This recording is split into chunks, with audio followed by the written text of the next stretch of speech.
¿Qué tal? ¿Cómo están? Bienvenidos todos a un nuevo video. Soy el licenciado Wilter Mendoza y en este nuevo video estaremos hablando sobre las pruebas de la evolución. Sin más preámbulos, comenzamos. Para hablar de las pruebas de la evolución, en este caso es preciso mencionar que debemos hace referencia a estudios principalmente de embriología comparada, estudios de comparación de ADN y sobre todo hablar de la biogeografía. En este caso, para este video trabajaremos en base a estos tres temas. Por lo tanto, la embriología comparada, en tal sentido, en los animales con reproducción sexual desde la fecundación hasta el nacimiento del nuevo individuo. El embrión va sufriendo una serie de cambios. La modalidad de la biología que se encarga del estudio de estos cambios justamente es la embriología. Cuanto más tiempo tarden en diferenciarse los embriones de dos especies, más próximas evolutivamente estarán. Estas dos especies, observemos el desarrollo embrionario de varias especies, como lo son un pez, un ave y dos mamíferos, que son el ser humano y el chimpancé. Como podemos observar en esta tabla comparativa, en los primeros estadios los 4 embriones son casi iguales en la primera fila. Los embriones efectivamente son casi iguales si nos centramos en esta primera fila. Se puede observar incluso los embriones de especies con respiración pulmonar que presentan branquias. Las branquias han desaparecido y el embrión de pez y el de ave se distinguen perfectamente de los de mamífero. El embrión de chimpancé, por su lado, y el humano siguen siendo iguales en este caso. Hasta el final del desarrollo embrionario no se aprecian las diferencias entre el chimpancé y el ser humano. Relativamente son muy similares en las extremidades y en la composición del mismo. De ello podemos deducir que las especies del ser humano y del chimpancé estarán próximas evolutivamente por las similitudes que tienen durante todo su desarrollo. De igual manera, pues en este caso hablaremos también de la comparación del ADN. La comparación del ADN, la información genética, sobre todo de todos los seres vivos, está contenida en su ADN. Todos ellos comparten el mismo código genético y solo se diferencian por el tipo de genes. Ahora, de esta manera, los términos, sobre todo y vinculados a las técnicas de ingeniería genética actuales, permiten el análisis y también la secuenciación del ADN. Cuando se dispone de esta información, precisamente se puede comparar el material genético entre distintas especies. Así, dos especies evolutivamente cercanas van a presentar menos diferencias en sus respectivas secuencias. De igual manera, la biogeografía también se presenta como una parte de la biología que estudia la división geográfica de las diferentes especies. Asimismo, de manera frecuente, se han estudiado grupos de especies muy parecidas que viven en entornos cercanos, pero que están aislados entre sí. De su estudio se puede deducir que las diferencias entre estas especies son fruto de las sucesivas adaptaciones que los individuos han ido haciendo a los nuevos hábitats a partir de una especie antecesora. En este caso, la biogeografía como prueba de la evolución ya la utilizó Darwin en su viaje a bordo del Beagle.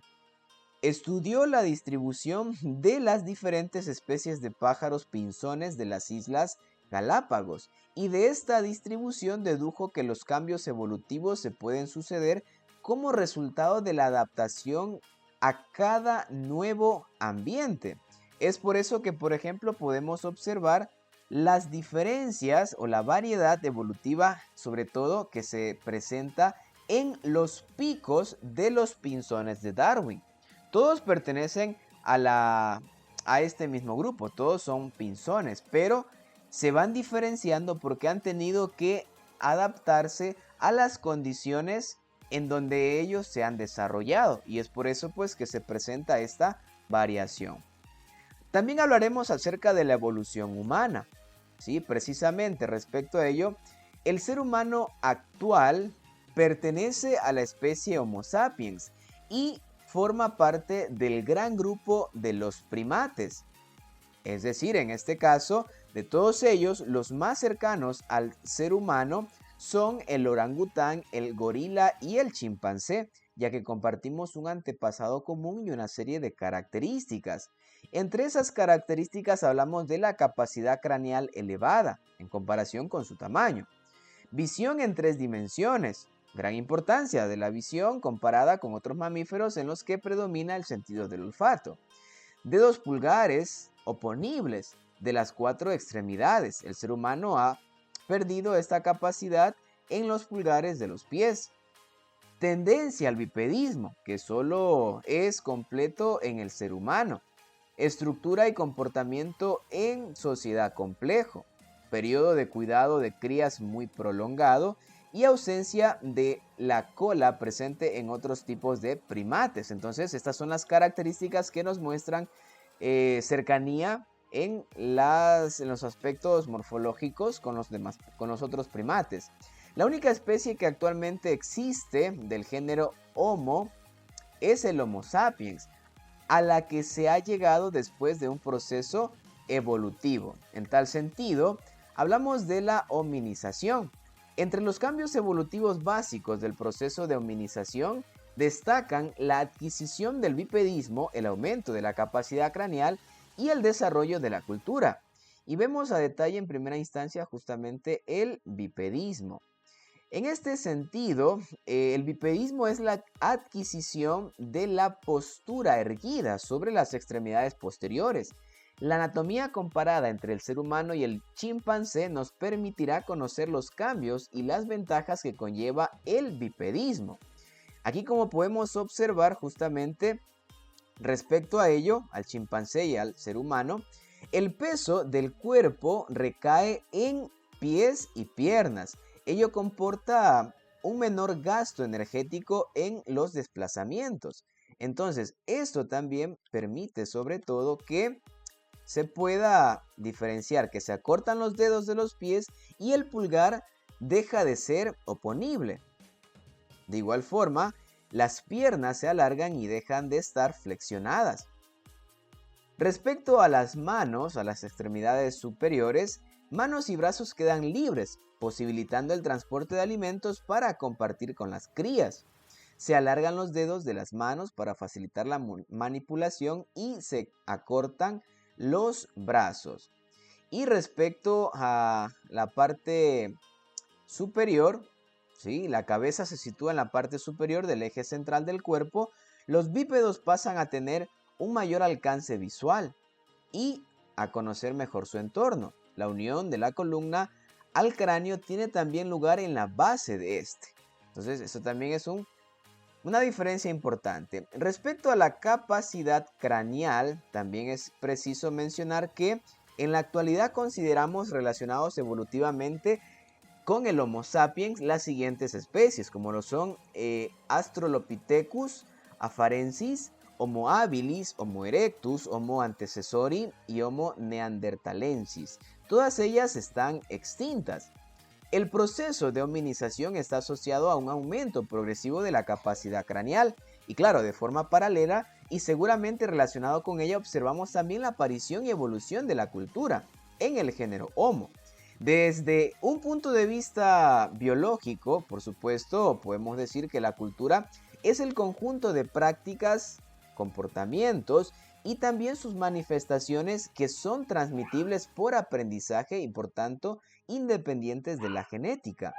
En la tabla que vemos a continuación aparecen las características craneales de estas especies relacionadas evolutivamente con el ser humano y así también como las aportaciones culturales asociadas que han sido más relevantes.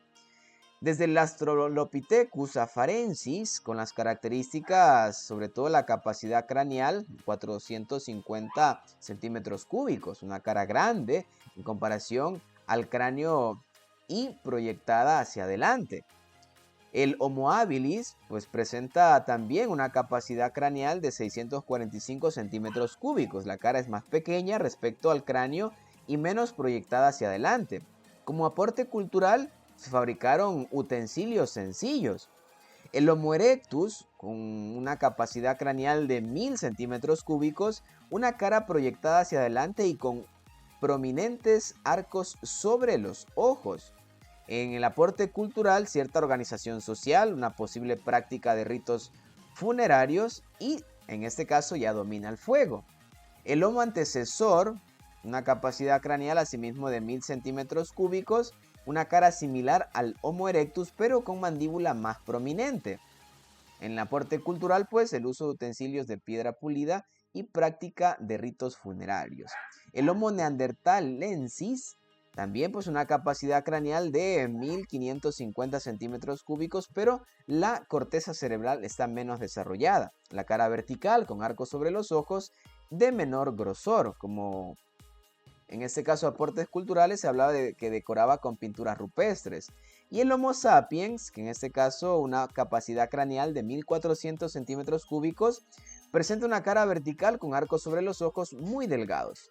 Como aportes, pues el desarrollo del lenguaje, evolución cultural compleja que va desde los Homo sapiens nómadas a la organización actual, ¿sí? En este caso es todo lo que tenemos preparado para este video y con ello nos despedimos, no sin antes agradecerles por siempre estar pendientes del contenido y por supuesto, Dios mediante nos veremos en un próximo video. Bendiciones, muchos éxitos, chao chao.